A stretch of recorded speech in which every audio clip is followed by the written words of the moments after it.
আসসালামু আলাইকুম প্রিয় শিক্ষার্থীবৃন্দ, অনলাইন এক্সপেরিমেন্ট থেকে তোমাদের সবাইকে স্বাগতম। তোমরা যারা খাতা চ্যালেঞ্জে পাশ করেছো সবার জন্য শুভকামনা এবং অভিনন্দন। তোমরা হয়তো অনেক খুশি হয়েছো এবং অনেক শিক্ষার্থীর রেজাল্ট পরিবর্তন হয়েছে। হয়তো কেউ কেউ বি গ্রেড পেয়েছে, তার এ প্লাস চলে এসেছে, বা কেউ সি গ্রেড পেয়েছে, তার বি গ্রেড এসেছে বা এ গ্রেড এসেছে। এরকম অনেক শিক্ষার্থীর খাতায় কিন্তু পরিবর্তন হয়েছে। তো তারপরেও দুর্ভাগ্যবশত অনেকের হয়তো চেঞ্জ হয়নি। তো আজকে আমি জানিয়ে দেব যে কোন বোর্ডে কতটি খাতা ফেল থেকে পাস হয়েছে এবং এ প্লাস পেয়েছে, অর্থাৎ নতুন করে জিপিএ 5 পেয়েছে কতজন এবং নতুন করে পাস করেছে কতজন। আর অসংখ্য পরীক্ষার্থী রেজাল্ট পরিবর্তন হয়েছে, যেটি আমরা হয়তো অনেকেই জানি না। কোনো বোর্ড এটি প্রকাশ করেছে, কোনো বোর্ড প্রকাশ করেনি। তবে এটি কিন্তু উল্লেখযোগ্য হারে অনেক বেশি।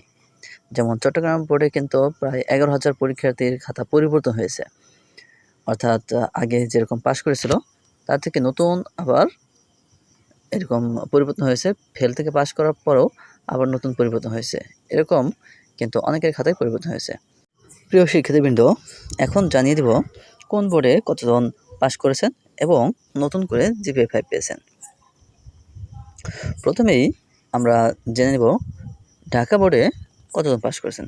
ঢাকা বোর্ডে নতুন পাস করেছেন 127 জন এবং জিপিএ 5 পেয়েছেন 344 জন।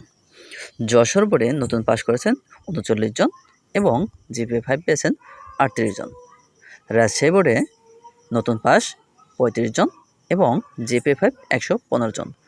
কুমিল্লা বোর্ডে নতুন পাস 204 জন এবং জিপিএ 5 77 জন। অর্থাৎ জিপিএ 5 এর শীর্ষে হচ্ছে ঢাকা বোর্ড 344 জন এবং পাশের শীর্ষে হচ্ছে ময়মনসিংহ বোর্ড 263 জন।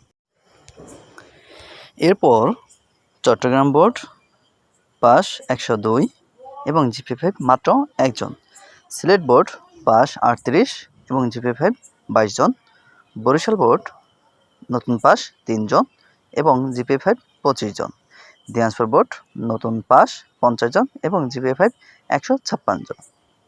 মাদ্রাসা বোর্ড নতুন পাস 49 জন এবং জিপিএ 5 144 জন। এই হচ্ছে সামগ্রিক ফলাফল, অর্থাৎ খাতা চ্যালেঞ্জ করে এই কয়েকজন নতুন করে পাস এবং নতুন করে জিপিএ 5 পেয়েছে। আমরা জানি 1,83,000 শিক্ষার্থী খাতা চ্যালেঞ্জের জন্য আবেদন করেছিলেন এবং সর্বমোট 761 জনের নতুন করে পাস হয়েছে এবং নতুন করে জিপিএ 5 পেয়েছে 878 জন।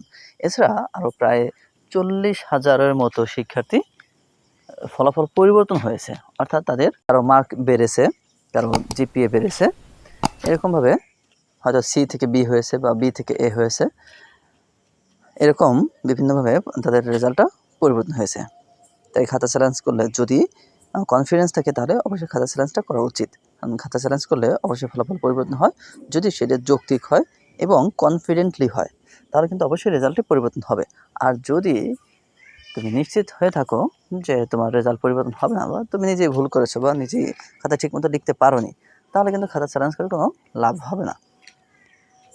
আমরা সাধারণত জানি যে খাতা চ্যালেঞ্জের দিকে সময় 3টি বিষয় দেখা হয়, যে ওএমআর শিট ঠিকমতো পূরণ করা হয়েছে না, রোল নাম্বার, রেজিস্ট্রেশন নাম্বার এগুলো ঠিকমতো পূরণ করা হয়েছে কিনা, আর শিক্ষক প্রত্যেকটি প্রশ্নের মার্ক ঠিকমতো দিয়েছেন কিনা, আর প্রত্যেকটি মার্ক খাতায় তুলেছেন কিনা এবং সেগুলো ঠিকমতো যোগ করেছেন কিনা।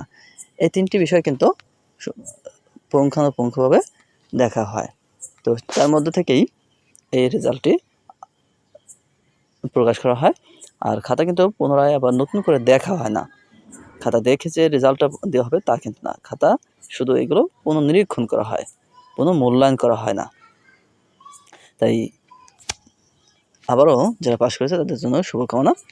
তোমরা অবশ্যই আবার কলেজে ভর্তি হওয়ার জন্য আবেদন করতে পারবে। তাই তোমাদের জন্য বেস্ট অফ লাক, অনেক অনেক শুভকামনা। ভালো থাকো, সুস্থ থাকো। আর যারা পাশ করতে পারে তার মন খারাপ না করে আগামী বছরের জন্য প্রস্তুতি গ্রহণ করো।